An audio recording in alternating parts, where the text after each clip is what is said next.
Diferente de um atacante que custou mais de 50 milhões de reais e que fez gol contra o Água Santa e hoje contra a Inter de Limeira, e já tá todo mundo de novo achando que é a solução dos problemas, e não é. Não caiam nessa. O Flaco Lopes não é o atacante para o Palmeiras. O Palmeiras precisa de coisa maior. Aliás, com anos-luz de diferença de talento em relação a ele. O Fancicani atacou o Flaco de novo. Vamos reagir. Fala, rapaziada. Hoje a gente vai reagir a mais uma pérola do grande jornalista Jorge Fancicani, esse gênio incompreendido do futebol, que decidiu soltar um vídeo com o título "Não se iludam com Flaco Lopes".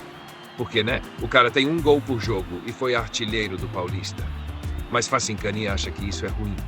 Segundo esse visionário do jornalismo esportivo, Flaco não é atacante para jogar no Palmeiras e o Verdão precisa de um atacante de verdade. Ah, pronto. Se até o cara que mete gol não serve, então quem serve, Fancicani? O Haaland? O Ronaldo, fenômeno rejuvenescido? Mas antes de começar a desossar essa análise profunda, já larga o like, comenta aqui embaixo, se inscreve no canal Meu Pau, porque só vocês podem evitar que esse canal caia. Estamos crescendo, rapaziada, e só com a ajuda de vocês vamos ficar gigantes. Pessoal, like aqui nesse vídeo, hein? Por gentileza, pra gente falar dessa vitória do Palmeiras sobre a equipe da Inter de Limeira pelo Campeonato Paulista. O Palmeiras estava devendo, né? Uma atuação melhor ao torcedor, haja vista os últimos jogos em que o time foi muito mal dentro de campo.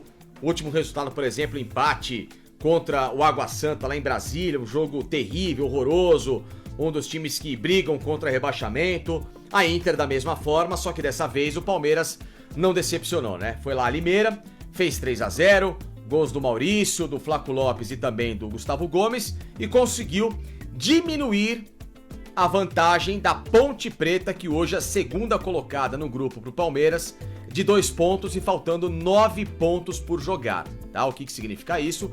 3 partidas em disputa. O Palmeiras ainda pega o São Paulo, clássico no próximo domingo, depois o Botafogo, também em casa, e fecha a primeira fase do Paulista contra o Mirassol, que faz uma boa campanha no grupo do Corinthians, também praticamente classificado para a semifinal, lá na cidade de Mirassol. Lembrando que o Mirassol é um time agora de primeira divisão do futebol brasileiro. Então, o Palmeiras tem aí 2 jogos bem perigosos, o Clássico e o Mirassol, tirando o Botafogo, que é mais acessível, para tentar tirar essa desvantagem ou inverter, no caso, a posição da Ponte e do próprio São Bernardo, que é o líder do grupo, e buscar a classificação dele para as quartas de final, né? O Palmeiras, por enquanto, estaria fora da fase de mata-mata. A vitória por 3-0 não mascara uma campanha ridícula que o Palmeiras tem feito no campeonato. Ah, mas o time não tem reforços. Ah, mas o time tem passado por algumas mudanças, jogadores saíram, parará. Não importa. O elenco do Palmeiras é bom o suficiente para fazer uma campanha neste grupo contra 2 times que lideram de terceira divisão melhor que os caras. A Ponte e o São Bernardo jogam e vão jogar em 2025 a Série C. O Palmeiras é um time vice-campeão brasileiro.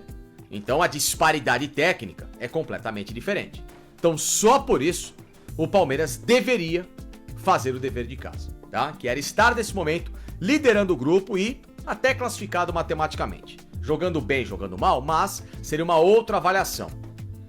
Você podia até estar conquistando o resultado e não jogando ainda tão bem, mas numa franca evolução. Beleza, o problema é que o Palmeiras começou o campeonato e declinou.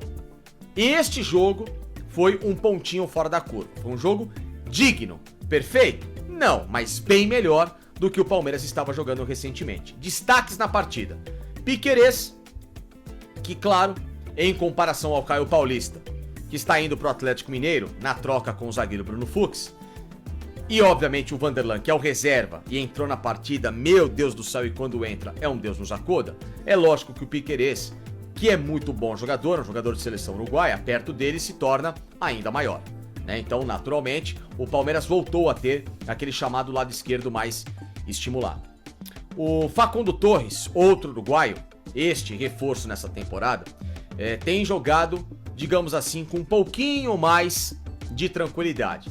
Passou aquela ânsia das primeiras partidas, tá começando a querer armar um pouquinho mais no jogo, se tornou mais protagonista, e na partida de hoje, por exemplo, é que o Estevão inexplicavelmente foi banco, talvez o Abel esteja poupando, não sei porquê, contra o São Paulo, ele atuou no setor em que originalmente jogava na carreira lá nos Estados Unidos, como o meia aberto pela direita, e funcionou muito bem, porque houve muita conversa dele com o Maurício e com o Rafael Veiga.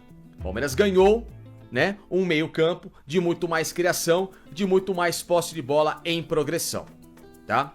E a terceira e boa surpresa, o Emiliano Martinez, esse volante uruguaio que foi contratado do Midtjylland da Dinamarca, criticado porque a presidente, claro, falastrona, saiu dizendo à torta e a rodo que o Palmeiras estava muito agressivo no mercado e que ia contratar jogadores de primeira prateleira e tal, e aparece com um volante mais tímido, mais discreto, do futebol dinamarquês. É lógico que todo mundo caiu de pau em relação a essa declaração.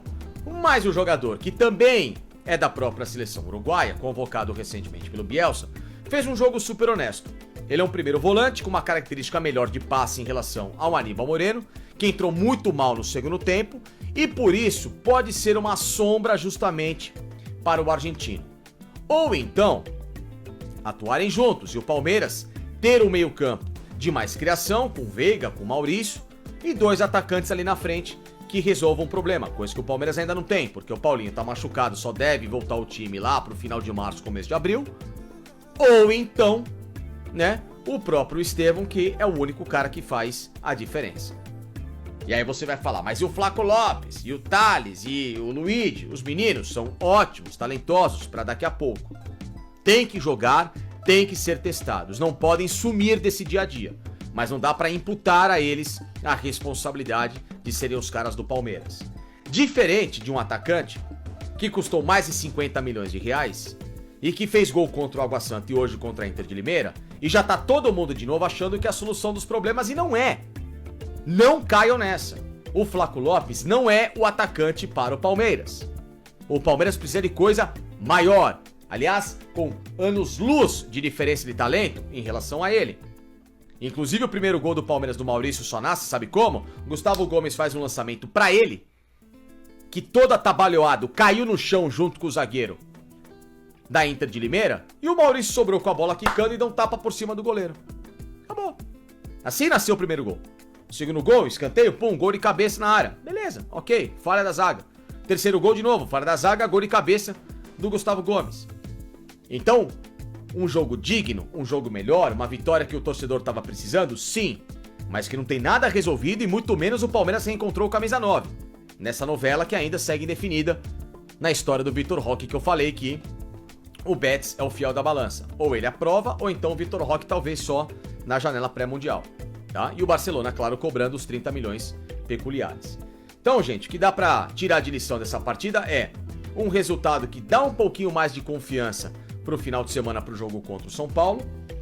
E quem sabe, né, o Abel, de volta ao banco de reservas, porque não foi suspenso a Limeira, fazer com que esse Palmeiras deixe de ser um time de toquinho, de trique-trique de posse de bola, e menos balões, menos cruzamento, que ainda tem sido excessivamente colocado para a área, e passa a ser um time de mais progressão e verticalidade.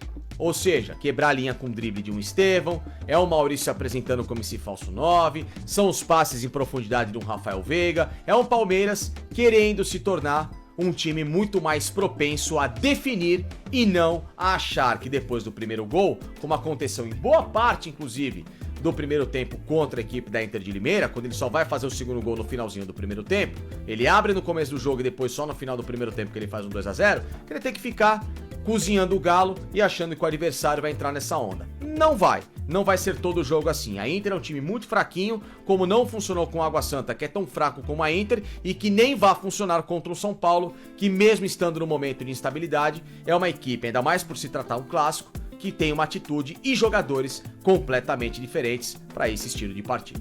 Vamos ver. Agora vamos ao ponto. E aí, vocês concordam com essa crítica ao Flaco feita pelo Facincani?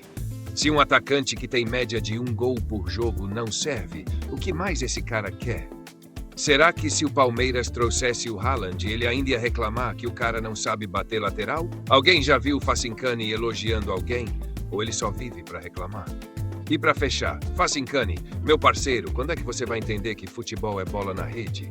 Se Flaco faz gol, ele tá cumprindo o papel dele.